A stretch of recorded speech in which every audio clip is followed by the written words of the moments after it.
Welcome to Deep Dive. Today we're diving into the intricate world of Singapore's property tax landscape, from the nostalgic days of the 90s to today's evolving complex policies. I'm really looking forward to this discussion. So, where do we start? Is it with the golden days, or do we jump straight into the taxes? Let's start with a little throwback. Back in the 90s, property investment in Singapore felt almost effortless, like a predictable virtuous cycle. You'd rely on rental income from one property to finance the next, building a portfolio that seemed, well, almost guaranteed to thrive. Yeah, right. That era definitely felt promising, but it sounds like fundamentals have shifted quite a bit. Exactly. Now, the government's objectives shape the entire framework. It's not just about cash flow anymore. It's about control, market stability, and even social objectives. Stamp duties, for example, are critical, acting as entry tickets into any property transaction or rental agreement. Yeah, those stamp duties really set the stage. I understand that the buyer's stamp duty, or BSD, is the most prominent on the transactional side, right? Yes, indeed. BSD is applied to nearly every property acquisition in Singapore. It's calculated based on either the purchase price or the market value, whichever's higher, and it operates on a progressive structure. Right. Think of it this way. For $1 million property, as the value ticks upward over certain thresholds, you pay increasingly higher rates on those extra ticks. That progressive scale really means that the high-end properties, the luxury condos, essentially get taxed at higher marginal rates. I heard that the rates were adjusted as recently as February 2023. Exactly. For properties in the higher value bracket, they bumped the rate. So for the portion above $1.5 million, it jumped from 4% to 5% and even 6% for amounts over $3 million. Yep. It's a substantive jump that can add hundreds of thousands of dollars in extra tax. Wow, that's a significant impact on return calculations. It's like suddenly having an extra fee you didn't account for, and it shifts the whole investment strategy. Exactly. And then, shifting slightly away from property purchases, there's also stamp duty on rental agreements. This isn't a one-off event. It applies to any legally binding document pertaining to renting, like new tenancy agreements, renewals, even modifications. So even if you agree on rent over WhatsApp or email, as long as it's a legally binding setup, stamp duty applies? Right, yep. Verbal agreements, on the other hand, aren't taxed because they lack that physical or verifiable documentation. And generally, it's the tenant's responsibility unless explicitly stated otherwise because they are, the primary beneficiaries of the rental rights. That's quite logical. But sometimes these regulations can feel overly bureaucratic. I mean, one might wonder if the administrative burden could outweigh the benefits of such transparency. Right. I get what you're saying. It might appear bureaucratic, but there's a method to it. It's about ensuring that all transactions are tracked properly, which in turn helps maintain transparency and fairness in the market. Absolutely. Now moving on from stamp duties, what about property tax itself? That's an annual charge on property ownership, isn't it? Yes, and it's one of the more constant elements.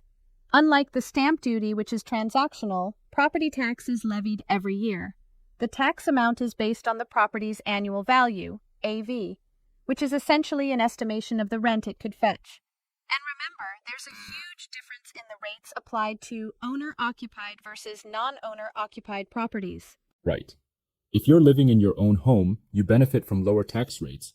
But if it's rented out, the tax is considerably higher to discourage excess investment and keep housing accessible for residents, correct? Exactly. For instance, with an AV of around $84,000, an owner-occupied property might attract a tax of roughly $3,900 a year, whereas the same property when rented out might be taxed at about $10,770.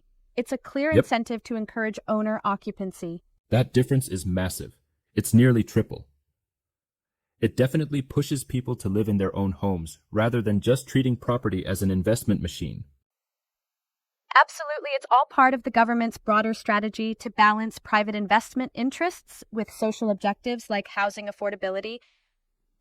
Now, let's talk rental income taxation. This is another crucial piece of the puzzle, especially for those generating passive income from letting out their properties. Right. The basic premise is that all rental income is taxable, but it's important to note that it's the net rental income that ends up being taxed. This means you can deduct allowable expenses before arriving at the taxable figure. Okay, so it's not the entire amount. I assume various expenses like property tax payments, maintenance, and even management fees can be deducted? Exactly. There's a simplified option too, the 15% deemed expenses rule, which lets you automatically deduct 15% of your gross rental income, covering most common expenses, except for mortgage interest, which you add separately. Right. It makes tax filing a heck of a lot simpler for many landlords. I like that strategy, especially if you aren't fussed about keeping exact records of every minor expense. But what about those situations where, your actual expenses are significantly higher? Wouldn't the actual expenses method be more beneficial then? That's a good point. And you're absolutely right. If your verifiable expenses, like major repairs or higher maintenance costs, exceed that 15% allowance, it might make sense to opt for actual expense deductions. But of course, that method requires meticulous record keeping. Receipts, invoices, everything must be in order for 5 years. Right. And that can definitely be a challenge for some investors. It's a trade-off between administrative hassle and potential savings. Exactly. And as a note, you have to use the same method for all your residential rental properties within the same year.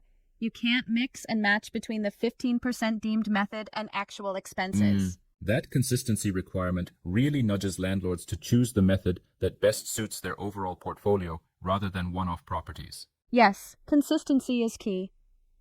And if you're subletting just a spare room, the principles are similar, but an apportionment rule applies. For instance, if you have a 4-room flat and rent out 1 room, you only claim 1/4 of the expenses or 15% on that portion of the rental income. That makes perfect sense. Everything is proportional to benefit accurately from the expense deductions.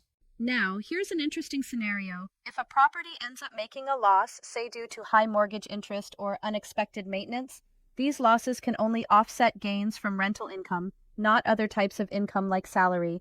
It's a narrowly defined area, but important for strategic planning. I can see how that would affect high net worth investors who might otherwise wish to offset overall income. It's a bit restrictive, isn't it? Yes, that's one area where some might respectfully challenge the approach. While it does seem restrictive, it ensures that rental activities are kept distinct from other income streams, maintaining clarity in tax reporting. That does, however, highlight the importance of careful tax planning and professional advice when navigating these waters. Absolutely.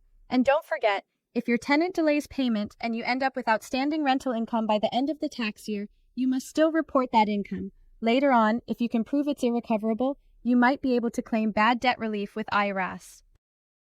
Right. That's a crucial point.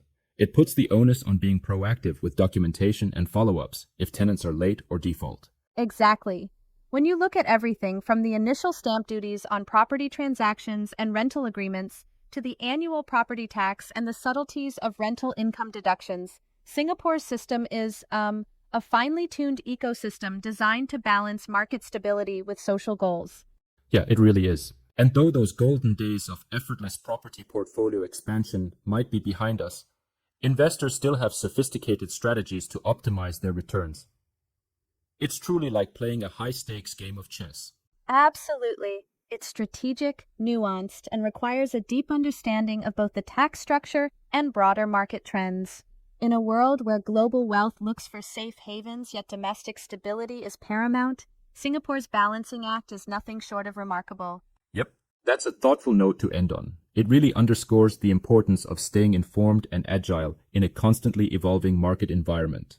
Indeed, it's all about smart, legally compliant planning, weighing long-term benefits against immediate costs, and knowing when a tax you'd typically avoid might actually be the right move. Exactly. Every decision is a strategic one, whether it's opting for owner occupancy, selecting between the 15% deemed method or actual expenses, or even paying a higher upfront duty if the long-term gains justify it. Well said. And that's the deep dive for today. A look at how policies, tax calculations, and strategic decisions all interplay in Singapore's complex property landscape. Thanks for the insightful exchange. Yeah, indeed. I've really enjoyed unpacking all these layers with you, and I'm sure our listeners now have a lot to consider. Until next time, keep diving deep.